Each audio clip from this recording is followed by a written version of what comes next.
Well, hello. In this video, I am going to talk a little bit more about some of the sections of your resume. Should you put your height and weight on your resume? Should you put your hair color and your eye color? Should you list all of your links on your resume? What about special skills and training? We're going to cover all of that in just a moment.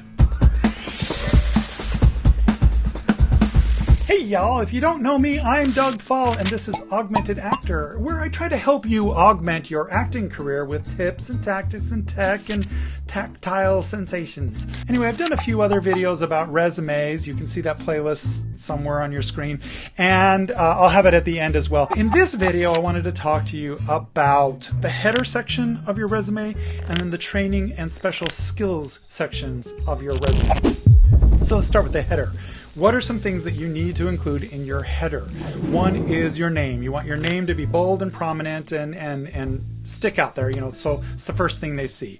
Second, you want your union affiliations. If you're a member of Actors Equity, put that. If you're a member of SAG-AFTRA, put that.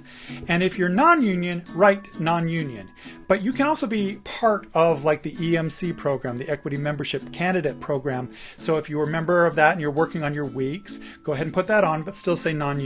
Or you can be SAG-AFTRA eligible, meaning that the next project you do, you have to get a SAG contract or an AFTRA contract. So put that on there because that's an important information that they should know. But also say non-union still, so they can still cast you as non-union if they so choose. Next thing, you want to leave some space for physical descriptors.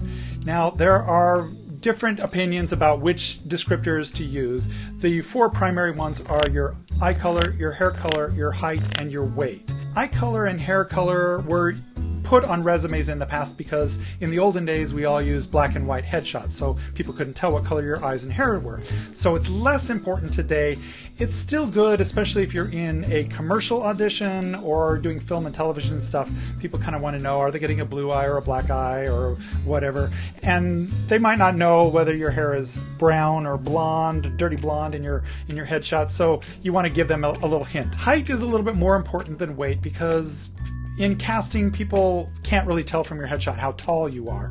And sometimes they have specific costuming requirements. And, if you're tall like me, I'm 6'4", 6'5", somewhere in there. And so, costumers hate me because they can't fit me in period pieces and things like that. Also, if they're trying to build a family unit, they want to know who's going to be towering over or really short compared to the other actors. And some actors are really short in stature, and they don't want tall actors like me making them look short on camera. Oftentimes there are roles too that will capitalize on height and weight. So, if they want somebody that's really big and you put that you're really big, then that's going to help them find you in a list of resumes. And same thing with height as well. So it's up to you whether you want to put those information in. Weight, they can kind of determine from your headshot whether you're, a larger person or a thin, gaunt person.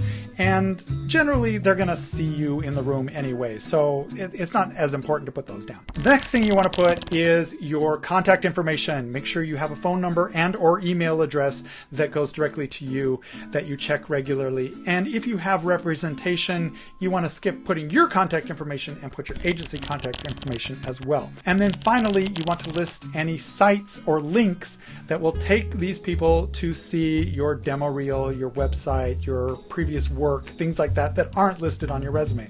Make it easy for people to find you online. So for instance, you might have an acting website that has all of your materials on it laid out pretty, and you present yourself in a nice light. So you might want to send them to that. Some people will send people to their IMDb page if they've done a lot of film. Some people will send them to the Actors Access online resume because then they can list more credits on there than they can fit on the piece of paper. And others will send them to their agency profile. And some of your agents out there will have specific requirements about what you should and shouldn't put on there. Now, in this day and age, in certain markets like LA, it's very popular for people to have social media presences. You have to have all these Instagram followers or YouTube followers or TikTok followers and stuff. So some agencies and casting directors want you to list your social profiles and the number of followers that you have in each. Now, I kind of think this is a BS trend. I kind of think it's disgusting because they're really just trying to capitalize on your already built, established audience. But sometimes in this business, money talks, especially in the LA market. So if they ask you for those things, you should provide them, and you should also work on building those followings. But it's kind of one of those aspects of acting that I think is kind of shallow. And hopefully that trend will go away in time. But for now, that's something else you can list in your header. So that's a lot of room. Where do you fit all that? Well, you want to divide your header into little columns and sections and try to keep things brief and small and tidy, and put like things next to like things and whatnot. And don't clutter up your resume with logos and images of your face and all those kind of things like that. Just keep it simple, keep it plain, and not make them have to search for the information that they're trying to find. Let's move on to the training section of your resume.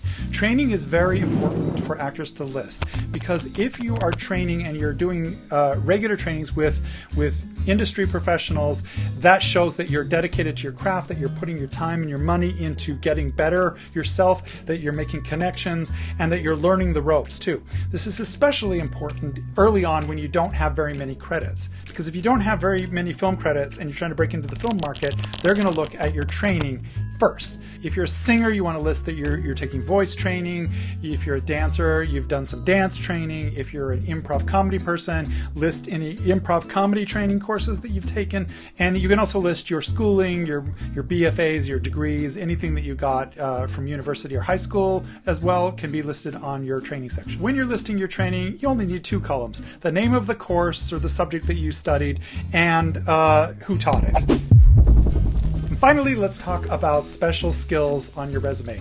On the paper resume, you don't have a lot of room usually after all your credits, so you want to keep these as just sort of comma delineated lists or bullet point delineated lists, and just list the languages that you speak fluently, list dialects that you do well, list any stunt kind of things or acrobatics or gymnastics that you have, fight choreography training that you've had. You also want to list some unique skills, like I have a really long tongue.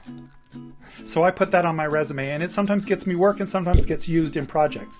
And that's sort of one of those rare conversation starters that people see that on my resume and they'll ask me to demonstrate it. You also want to list like whether you're a teacher, instructor, sports you play, whether you can drive a stick shift or walk on stilts or play basketball. All of those things can become important, especially for commercial calls, film calls, and television. If you're mainly a theater actor, your special skills sections are less focused on exterior sporty kind of things and more about language and singing and dancing kind of things. Hopefully that brings a little clarity to you, and as always there's going to be questions that pop up. So if you have a question that I didn't answer in this or one of my other videos, feel free to ask it in the comments below and I will try to get an answer to you. And up here is the playlist that I was talking about with all the other resume advice.